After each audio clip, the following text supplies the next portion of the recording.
ओम साई राम। हम आपको श्री साई सचित्र का 46वां अध्याय सुनाने जा रहे हैं।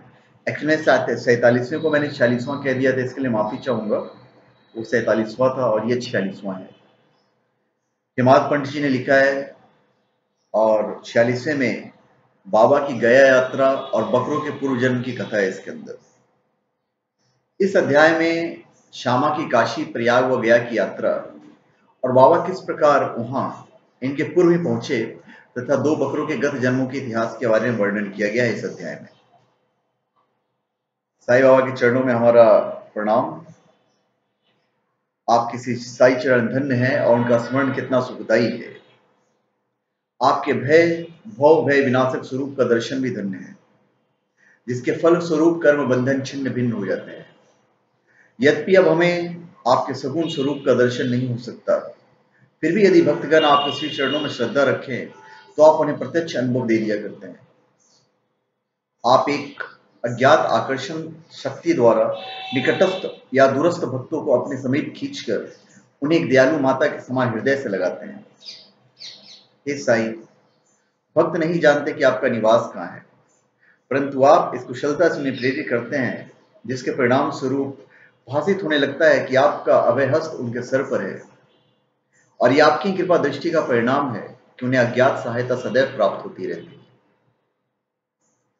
अहंकार के वशभूत होकर उच्च कोटि के विद्वान और चतुर पुरुष भी इस भवसागर की दलदल में फंस जाते हैं, परंतु हे साई, आप केवल अपनी शक्ति से असहाय और सुहृदय भक्तों को इस दलदल से उबार कर उनकी रक्षा किया करते हैं।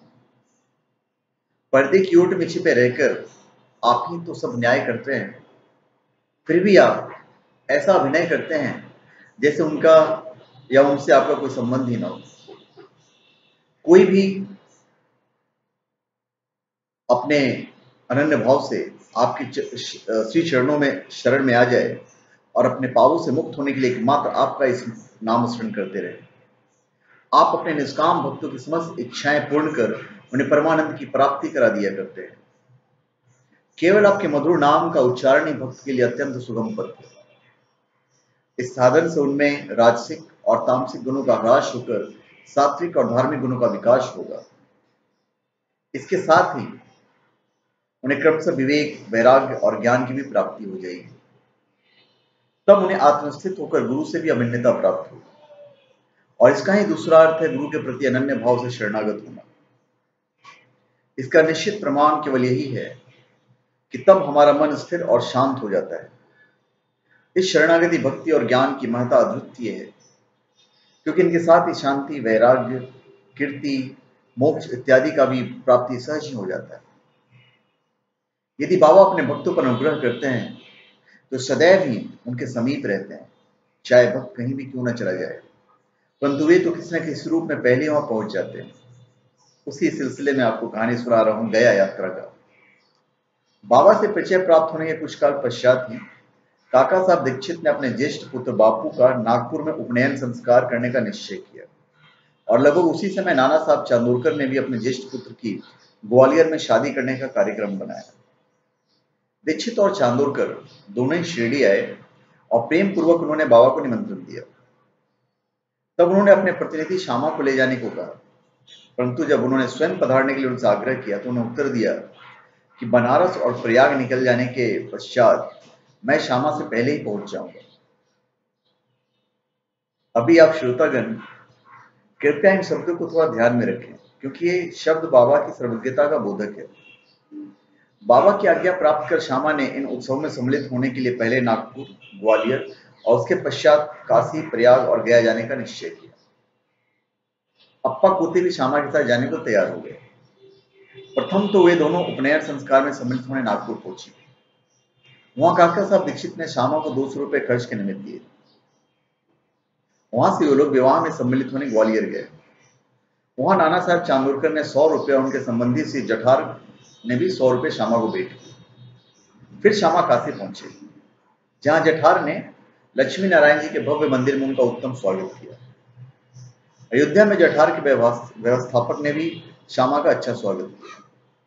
श्यामा और पोते अयोध्या में 21 दिन तथा काशी मतलब बनारस में 2 मास ठहरकर फिर गया को रवाना हो गए।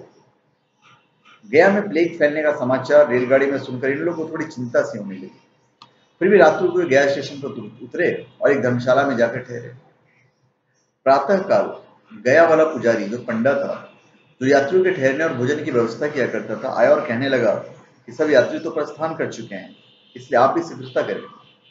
सामा ने सहज उससे पूछ लिया, क्या गया में प्लेग फैला है? तब पुजारी ने कहा, नहीं, आप निर्विघ्न मेरे यहाँ पधार कर वस्तु स्थिति का स्वयं अवलोकन कर लें। तब वे उसके साथ उसके मकान पर पहुंचे। उसका मकान क्या एक विशाल भवन था, जिसमें पर्याप्त यात्री विश्राम पा सकते थे। श्यामा को उसी स्थान पर ठहराया गया जो उन्हें अत्यंत प्रिय लगा। बाबा का एक बड़ा चित्र, जो कि मकान के अग्रिम भाग के ठीक मध्य में लगा था, देखकर वे अति प्रसन्न हो गए। उनका हृदय भर आया और उन्हें बाबा के शब्दों की स्मृति हो आई कि मैं काशी और प्रयाग निकल जाने के पश्चात सामा से आगे ही पहुंच जाऊंगा। श्यामा की आंखों में अश्रुधारा बहने लगी और उनके शरीर में रोमांच हुआ तथा कंठ रुंध गया और रोते रोते उनकी दिग्धियां बंध गई। पुजारी ने श्यामा की जो ऐसी स्थिति देखी तो उन्हें सोचा कि यह व्यक्ति प्लेग की सूचना से भयभीत होकर रुदन कर रहा है, परंतु श्यामा ने उसकी कल्पना के विपरीत प्रश्न किया कि बाबा का चित्र तुम्हें कहां से मिला? उसने उत्तर दिया कि मेरे 200-300 दलाल मनमाड और पूर्ण तांबे क्षेत्र में कार्य करते हैं तथा उस क्षेत्र से गया आने वाले यात्रियों की सुविधा का विशेष ध्यान रखा करते हैं। वहां शिरडी के साईं महाराज की कीर्ति मुझे सुनाई पड़ी। लगभग 12 वर्ष हुए मैंने स्वयं शिरडी आकर बाबा के सीधे दर्शन का लाभ उठाया था और वहीं श्यामा के घर में लगे उनके चित्र से मैं आकर्षित हुआ था। तभी बाबा की आज्ञा से श्यामा ने जो चित्र मुझे भेंट किया था वो वही चित्र है। श्यामा की पूर्व स्मृति जागृत हो गई और जब गया वाले पुजारी को यह ज्ञात हुआ कि वही श्यामा है जिन्होंने मुझे चित्र द्वारा अनुग्रहित किया था और आज मेरे यहाँ अतिथि बनकर ठहरे हैं, तो उसके आनंद की सीमा नहीं रही। दोनों बड़े प्रेम पूर्वक मिलकर हर्षित हुए। फिर पुजारी ने श्यामा का बादशाही ढंग से भव्य स्वागत किया। वह एक धनाढ्य व्यक्ति था। स्वयं डोली में और श्यामा को हाथी पर बिठाकर खूब घुमाया और हर प्रकार से उसकी सुविधा का ध्यान रखा। इस कथा ने सिद्ध कर दिया कि बाबा के वचन सत्य निकले। उनका अपने भक्तों पर कितना स्नेह था इसका तो छोड़ो, वे तो सब प्राणियों पर एक सा प्रेम किया करते थे और उन्हें अपना ही स्वरूप समझते थे। मैं 2 बकरे की कहानी आपको बताता हूँ। एक बार जब बाबा लेंडी बाग से लौट रहे थे तो उन्हें बकरों की एक झुंड आता दिखाई दिया। उनमें से 2 बकरों ने उन्हें अपनी ओर आकर्षित कर लिया। बाबा ने जाकर प्रेम से उनके शरीर पर अपने हाथ से थपथपाया और उन्हें 32 रुपए में खरीद लिया। बाबा का विचित्र व्यवहार देखकर भक्तों को आश्चर्य हुआ। उन्होंने सोचा कि बाबा तो इस सौदे में ठगे गए, क्योंकि एक बकरे का मूल्य उस समय 3-4 रुपए से अधिक नहीं था और वे 2 बकरे अधिक से अधिक 8 रुपए में प्राप्त हो सकते थे। उन्होंने बाबा को पूछना प्रारंभ किया, परंतु बाबा शांत बैठे रहे। जब श्यामा और तात्या ने बकरे मोल लेने का कारण पूछा तो उन्होंने उत्तर दिया कि मेरे कोई घर या स्त्री तो है नहीं जिसके लिए मुझे पैसे इकट्ठे करने रखने हैं। फिर उन्हें 4 सेर दाल बाजार से मंगाकर उन्हें खिलाई। जब उन्हें खिला पिला चुके तो उन्होंने पुनः उनके मालिक को बकरे लौटा दिए। तत्पश्चात ही उन्होंने उन बकरों के पूर्व जन्मों की कथा इस प्रकार सुनाई। श्यामा और तात्या, तुम सोचते हो कि मैं इस सौदे में ठगा गया, परंतु ऐसा नहीं है। इनकी कथा सुनो। गत जन्म में दोनों सगे भाई थे और पहले इनमें परस्पर बहुत प्रेम था, परंतु बाद में दोनों एक दूसरे के कट्टर शत्रु बन गए। बड़ा भाई आलसी था और छोटा भाई बहुत परिश्रमी था, जिसने पर्याप्त धन उपार्जन कर लिया था, जिससे बड़ा भाई अपने छोटे भाई से ईर्ष्या किया करता था।